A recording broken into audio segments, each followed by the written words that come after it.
Muy buenos días, son ya las 8:07. Iniciamos ampliación de noticias y estamos con ustedes, Fernando Carballo y Mávila Huertas, para analizar, profundizar en las noticias más importantes a esta hora de la mañana. Fernando, muy buenos días. Buenos días, Mávila. Además de eso, hoy conmemoramos el Día del Servidor Público.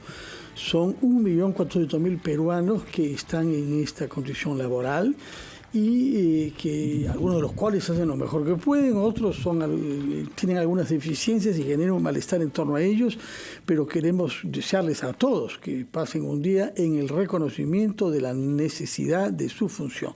Y para eso comenzamos entrevistando a una funcionaria pública. Se trata de la ministra de Transportes y Comunicaciones, Paola Lazarte Castillo. Ella se encuentra con nosotros. Hay muchos temas que abordar, pero en principio le damos la bienvenida y le agradecemos su presencia en RPP. Gracias, Mávila. Muy buenos días, Fernando. Mávila, por la oportunidad de estar acá con la audiencia y además saludar también a todos los funcionarios públicos que están poniendo la camiseta para sacar adelante el país.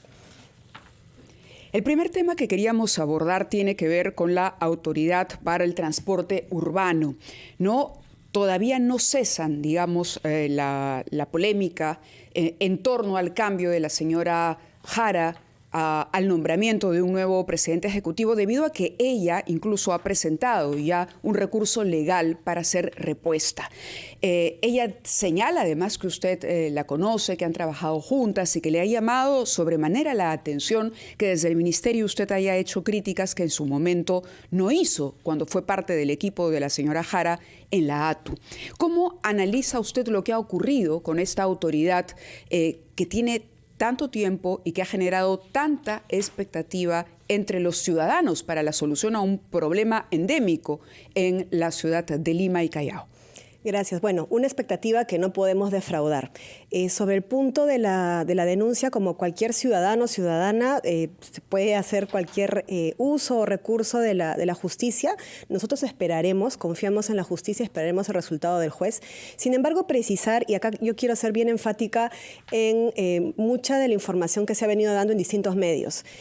Cuando se designa a la señora Jara como presidenta de la ejecutiva de la ATU, en su momento se le designa por confianza. No pasó ningún concurso. Tampoco lo hizo el señor Valenzuela, quien la precedió y quien renunció para poder ella asumir el cargo cuando deja de ser ministra. Entonces, es algo que, digamos, en términos legales y además en la motivación de la norma, estamos, digamos, corrigiendo.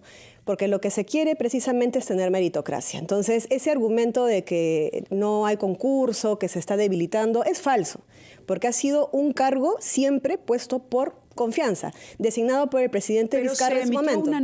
Se emitió una norma que ella dice tuvo nombre propio, que tenía el objetivo claro de retirarla del cargo, porque si esto ya venía siendo el trámite regular, ¿para qué entonces emitir una norma pocos días antes de retirarla del cargo? Eso no es correcto. En realidad lo que se hizo fue, primero, mencionar que se tienen los informes tanto de Servir y las autoridades competentes para poder hacer esta modificación. Y segundo, yo voy a ser ahí también bastante clara, Mávila, de que nosotros tomamos la decisión no en base a personas ni en apellidos, sino más bien en base a la ciudadanía. Entonces, un transporte urbano que sigue siendo precario y que ahora tenemos más colectiveros. Ahora, bueno, estamos viendo que hay una presencia muy fuerte de fiscalización y en las rutas principales se está viendo menos presencia de ellos, pero sin embargo se ha precarizado, no ha habido nuevos proyectos, las líneas de metro es lo que conversamos un poco en el preámbulo de la entrevista. El transporte público de corredores es muy importante, claro que sí, tenemos que apuntar hacia ello, pero ciudades como Bogotá, que tiene un Transmilenio, que es un BRT, que está consolidado por años, ya han colapsado y se han dado cuenta que la necesidad de una ciudad grande como Bogotá necesita de una red básica de metros. Es por ello que están avanzando en sus primeras líneas y Lima no puede ser la excepción, Lima y Callao. Entonces, ¿qué es lo que hemos hecho? Estamos avanzando con la línea 2, la ATU ya está avanzando en este proceso de compras para poder que la ciudadanía pueda usar sus primeros kilómetros que están listos hace más de un año. O sea, ese es un poco lo que la población tiene que también entender. Tomamos decisiones difíciles, sí, pero lo hacemos siempre pensando en la ciudadanía.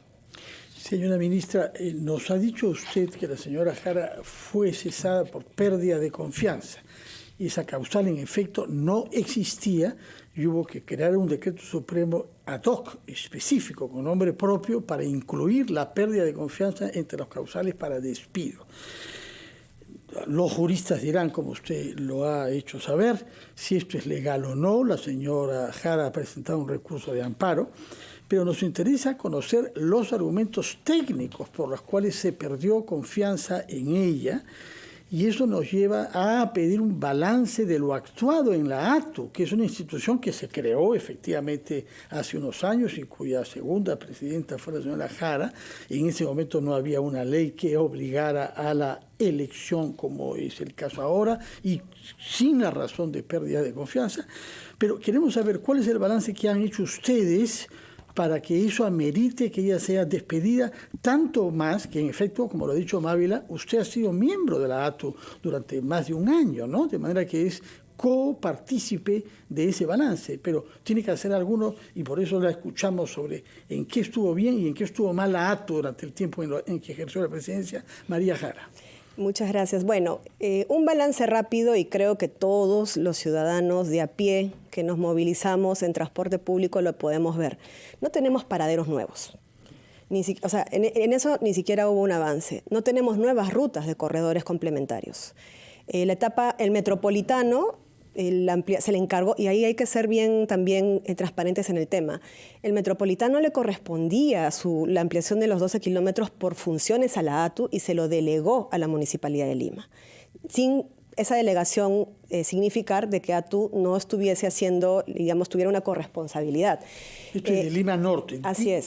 18 estaciones nuevas, ¿no? Sí, y este es muy importante porque no solamente impacta en la ciudadanía, en su movilización diaria, sino que también tiene implicaciones legales. La razón por la cual el metropolitano, los contratos de concesión no inician su operación legal es porque todavía no se entregan esos 12 kilómetros. Entonces, ¿qué ha hecho el Estado o qué está haciendo el Estado? Está pagando día a día por no cumplir con esos laudos ganados. La ampliación, la entrega del metropolitano, el Estado está perdiendo plata pagando, procesos que ha perdido por falta de impericia, y falta de gestión. Entonces, ¿qué es lo que se hizo? Bueno, se recibió una obra de la municipalidad, pero con miles de observaciones. Yo creo que ni la Contraloría tiene tantas observaciones para un proyecto. Finalmente, se puede recibir una obra con observaciones e implementar. Pero eso es lo que no se ha visto. Entonces, ha sido mucho no tener paraderos, no tener nuevas rutas, no recibir o no, agilizar ese proceso para recibir los 12 kilómetros metropolitanos, muy importantes. Y también lo otro es un cero y nulo avance en lo que son los metros, que, por ejemplo, y también es algo que no se comenta, que en el Ministerio de Transportes en el 2020 hubieron 4 gobiernos a gobiernos que se lanzaron de manera simultánea. La nueva carretera central, la vía expresa Santa Rosa con Provías Nacional, y la línea 3 y línea 4 en la ATU. Esos 4 proyectos salieron al mismo tiempo. Solamente Provías adjudicó en el tiempo, pronosticado los proyectos y la ATU no lo hizo. Ya después vino la pandemia, después vino el Consejo Fiscal y bueno, la historia ya es conocida. Nos quedamos sin metros. Entonces, lo que yo quiero y un poco hacer esta reflexión es de que nuestras decisiones como funcionarios públicos de hacer o de no hacer tienen un impacto de años en la ciudadanía. Y ya esto no puede ser. Entonces, por ello de que hemos tomado las decisiones que hemos tomado y estamos acelerando para llevar paraderos, para tener rutas nuevas, para poder también iniciar la línea 3 y la línea 4 en el metro de Lima y Callao. De acuerdo. Sobre esos proyectos y sobre cómo concibe ahora el Ministerio la solución para todos los problemas de transporte que se han ido acumulando en estos años, vamos a conversar inmediatamente después de una pausa. Vamos a escuchar a los anunciantes de RPP, pero regresamos en Ampliación de Noticias con la ministra de Transportes que está aquí en nuestros estudios. Instrucción haya sido dada. Retomamos entonces, Mávila, nuestra conversación con la ministra de Transportes y Comunicaciones. ¿Cómo está? Bueno, continuamos con la entrevista. Está la ministra Paola Lasarte con nosotros y veníamos hablando del plan que ustedes tienen. Otra de las cosas que se han dicho es que esta esto que se ha considerado una intervención en la ATU por su expresidenta ejecutiva, la señora Jara, tiene que ver con que el ministerio quiere directamente asumir funciones que le correspondían o que le han correspondido hasta hoy a la ATU. Por ejemplo, la asignación de la línea 3 y 4 del metro. Pero hablemos de manera integral. ¿Cómo analiza cómo debería manejarse, por ejemplo, no solamente el inicio de las operaciones de la línea 2, que se ha asegurado comenzará una marcha blanca a fin de año, sino cuál es su posición con relación a la independencia y al tema de los corredores, que hoy por hoy también han planteado sus propias quejas y necesidades, ¿no? Con el peligro incluso algunos de dejar de funcionar? Gracias. Bueno, falso en el sentido de que nosotros no queremos tener ningún tipo de injerencia ni de usurpar o tomar competencias de la ATU. Lo que nosotros queremos es que la ATU funcione bien. Es, como mencionaba antes, el hijo que queremos que sea independiente, autónomo por sus propios medios y que cada vez que tenga algún problema que no quiere resolver, voltee a otra instancia, ni siquiera para coordinar o resolverlo, sino para tirar la pelota. Entonces, nosotros como Ministerio de Transportes y Comunicaciones, nuestra posición es por el transporte masivo. Defendemos el transporte masivo. Hemos sido muy enfáticos en que no defendemos ni vamos a respaldar posiciones que quieran formalizar el auto colectivo. Este es un transporte que no es formal, no es seguro, es real en el sentido que existe, y que existe precisamente porque no se ha desarrollado el transporte masivo, no en este mes, ni estos 5 meses, ni este medio año de gestión, sino desde hace mucho tiempo y desde que se creó la ATU. Es la política del señor José Aguilar, pero hay intención en el Congreso de impulsar un proyecto de ley en ese sentido. De llegarse a aprobar ese proyecto, el Ejecutivo lo observará entonces, por lo que entendemos. El Congreso tiene su, digamos, independencia y es el Poder Legislativo y ellos hacen sus normas. Si llega esta norma a ser aprobada en el Congreso y tenemos nosotros que hacer opinión, observaremos, porque hemos puesto nuestra posición muy clara.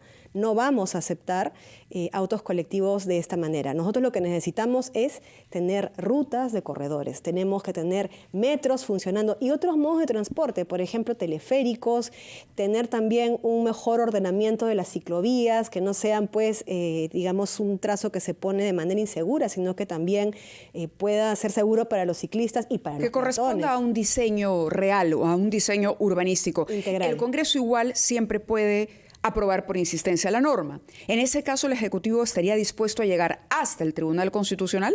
Yo prefiero hablar sobre la base de hechos, ¿no? Llegado el momento, haremos digamos, analizaremos las opciones, pero nuestra posición es clara.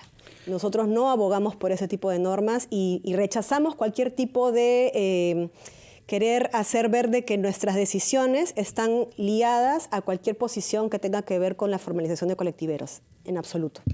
Señora Lasarte, desde hace años hay, como ha dicho Mávila Huertas, un diseño para ordenar el tráfico en Lima y hacer que no se robe tantas horas diarias a quienes tienen que desplazarse en grandes tramos.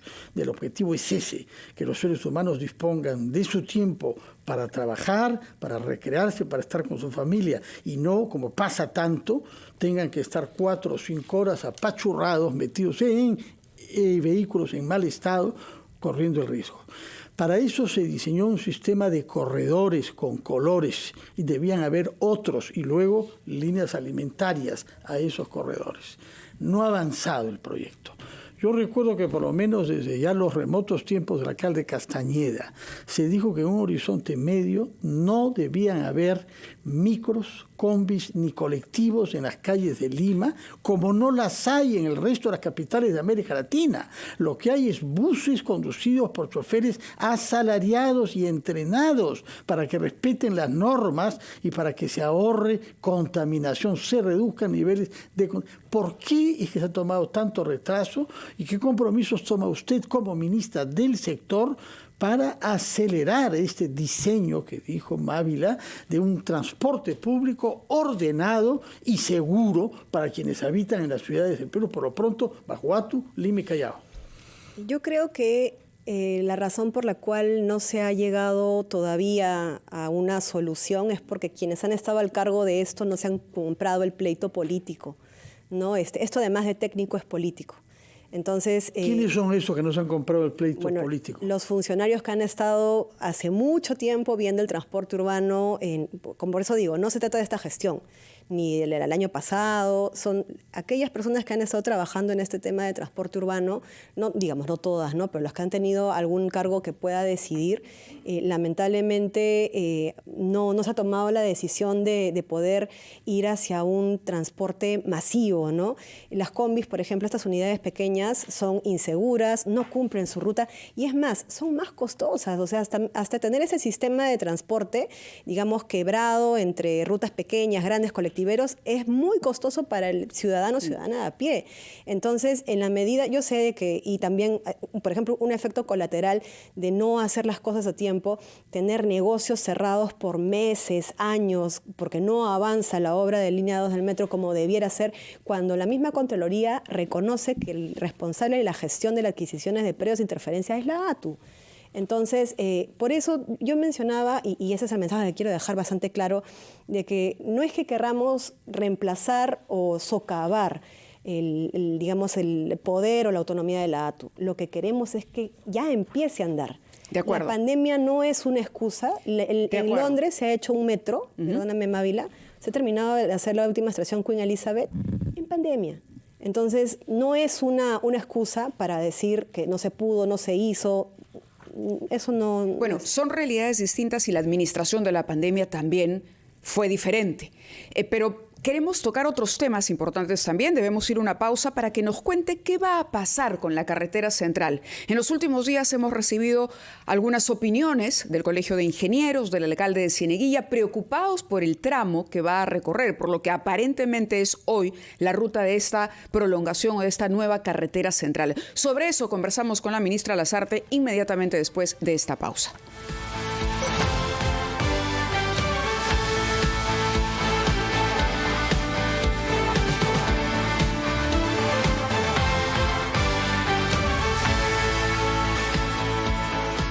Con 38, continuamos en Ampliación de Noticias conversando con Paola Lasarte Castillo, la ministra de Transportes y Comunicaciones, que ha tenido la atención de concedernos esta entrevista larga para poder abordar con tiempo todos los temas. Y habíamos dejado pendiente la visión, los planes y finalmente la información sobre el trazo que se ha cuestionado a los planes de la nueva carretera central. ¿Qué va a pasar con esa carretera central? ¿Es cierto que va a atravesar Cieneguilla? ¿Qué tan firmes son estas objeciones que ha planteado el Colegio de Ingenieros, por ejemplo, con relación a ese trazo? Bueno, sobre la nueva carretera central hay que contar la historia completa. Esta nueva carretera central se crea con una ley. Y su ley lo que precisamente establece como objetivo es vincularlo con la Oroya. Y el objetivo del proyecto siempre fue conectar 6 regiones del país, del centro, porque este es el principal centro de abastecimiento de Lima, y conectarlo con Lima y sus colindantes. Entonces, ¿qué se hizo en su momento? Eso fue en el 2016-17. Se le dijo, Gobierno Regional de Lima y Gobierno Regional de Junín, se te habilita presupuesto para que puedas formular tu perfil.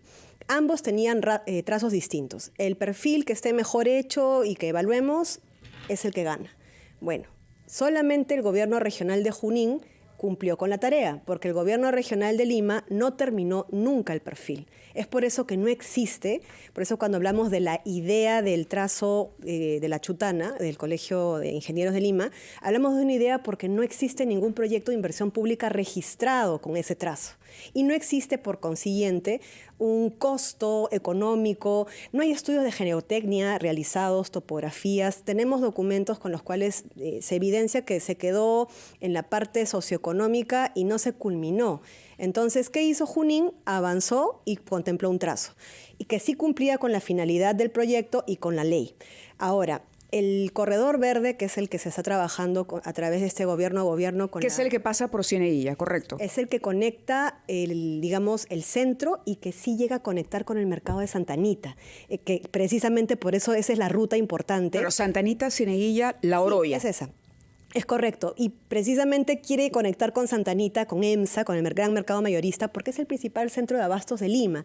Entonces, a diferencia de otras propuestas que te llevan hacia muchos kilómetros más abajo para congestionar la Panamericana Sur, la verdad que no cumple con el objetivo. Pero es cierto que este trazo que se estaría aprobando cuesta el doble del que plantea el Colegio de Ingenieros. Eso es algo también que hay que precisar. Para empezar, que no existe un costo de inversión del otro trazo, porque como les había comentado, ese perfil nunca se llegó a ser viable. Entonces, ¿y cuánto es el costo del que ya se aprobó? Estamos ahorita en evaluación y es algo, por ejemplo, que también, ¿por qué, digamos, algunos periodistas nos preguntan, ¿no? ¿Y por qué todavía no lo hacen público? O personas de a pie. No lo hacemos público porque estamos todavía revisándolo y todavía no lo hemos aprobado. Claro, ahí... Se habló cuando se formuló inicialmente de 11.000 millones de soles, me parece, ¿no? Ese es el monto original del perfil. De ahora, ¿está en cuánto? Es mayor. El doble. Más o menos, pero igual, acá también, por ejemplo, es algo muy importante que anunciar. El corredor verde no es el corredor que se escogió que lo hizo el gobierno regional de Junín. ¿Por qué? Porque tenía otro tipo de características y era más vulnerable para lo que son lluvias, efectos climatológicos, tenía más impacto en zonas arqueológicas, tenía impacto también en zonas agrícolas. Entonces no se ha tomado esa opción, lo que se ha hecho es evaluar de manera multidimensional cuál es el trazo que tiene un menor impacto en el medio ambiente, un menor impacto en el tema arqueológico, un menor impacto en las zonas agrícolas y turísticas. Entonces, es por eso que este trazo, y ahí, por ejemplo, claro, nos dicen es el doble o es el tanto por ciento más. Los perfiles, y eso es algo un poco de inversión pública, siempre son referenciales. Finalmente, lo que un proyecto hace es atender una necesidad. ¿Y cuándo es que se va a poder saber cuál es el proyecto escogido y quién va a dirimir esto? Porque, por lo que dice usted, el tema viene complicándose. Estamos, en vez de resolverlo, estamos teniendo muchas más dificultades. Y efectivamente hay otro proyecto, el del Colegio de Ingenieros, que usted dice que no tiene todavía costos, no tiene geotecnia, pero en fin, tiene una idea de base y hay que contrastarla con la otra idea de base, ¿no? Ahí se hizo parte de la evaluación, por ejemplo, de la PMO, se contempló esta y se descartó porque pasa el CIP Lima, porque el trazo propuesto pasa por... Primero, de que los flujos de carga no recoge el mayor flujo de carga que viene de estas regiones y que son las principales, digamos, cadenas de abastecimiento logística. Segundo, porque pasa por una reserva paisajística de Noryauyos. Entonces, en el 2020 ya el CERNAMP, no en esta gestión, sino en el 2020, ya declaró la inviabilidad o incompatibilidad de ese trazo con la reserva paisajística. Entonces, como lo mencioné en algún otro medio, por más que sea una buena idea y puede ser, digamos, alternativa, no conseguiría ese permiso. Bueno, ¿cuándo es que se sabrá cuál es el proyecto que se adopte y cuál es la autoridad encargada de adoptar esa decisión? Sí, y me da el espacio, Fernando, para también aclarar, no es que se esté complicando el proyecto, estamos dentro de los cronogramas, la revisión por parte de Provías Nacional es algo totalmente, está establecido en el contrato, o sea, la PMO propone, evalúa, y Provías también evalúa y aprueba. Llevan 2 años desde que se lanzó esto, me hace recordar el aeropuerto de Chinchero, que demoró 40 años al final. Es que ahí, gracias por la pregunta, porque además creo que esto me hace recordar algo que no lo he explicado. A diferencia de otros gobierno, que tenemos, por ejemplo, Chinchero, Panamericanos o etc., en este gobierno en particular, se expuso explícitamente la revisión del perfil con el cual se convocó la obra. Entonces, eso no está en otro gobierno como los que tenemos ahora nosotros, ni siquiera en la Vía Expresa Santa Rosa. Entonces, se hizo precisamente porque se sabía que el trazo o la propuesta del perfil del Gore Junín era bastante referencial. Entonces, no es un retraso, sino son las etapas que se había contemplado. ¿Cuándo sabremos cuánto cuesta, cuánto se inician las obras y cuándo estarán listas, sobre todo para ver si en vida podré ir yo a Huancayo por esa vía, o más bien será cosa para mis nietos? No, lo va a ver en vida, Fernando. Lo estamos en mes de junio aprobando, haciendo los trámites con el MEF, y con eso ya... Junio es pasado mañana. Junio. Junio es pasado mañana. Sí, es que estamos dentro de los cronogramas. Lo que hemos hecho es simplemente como Provías hacer algunas observaciones técnicas y se está afinando, y con eso ya cerramos el tema del perfil y se continúa con el MEF. Ojalá. Una pequeña palabra, porque ya el tiempo móvil ha volado, sobre el aeropuerto. Usted ha hecho referencia a la autovía Santa Rosa y un puente importante que construir. ¿Cuándo podremos ir al aeropuerto con menos dificultades que las actuales por el tráfico y por la construcción justamente de la línea 2 que dificulta la avenida Fawcett?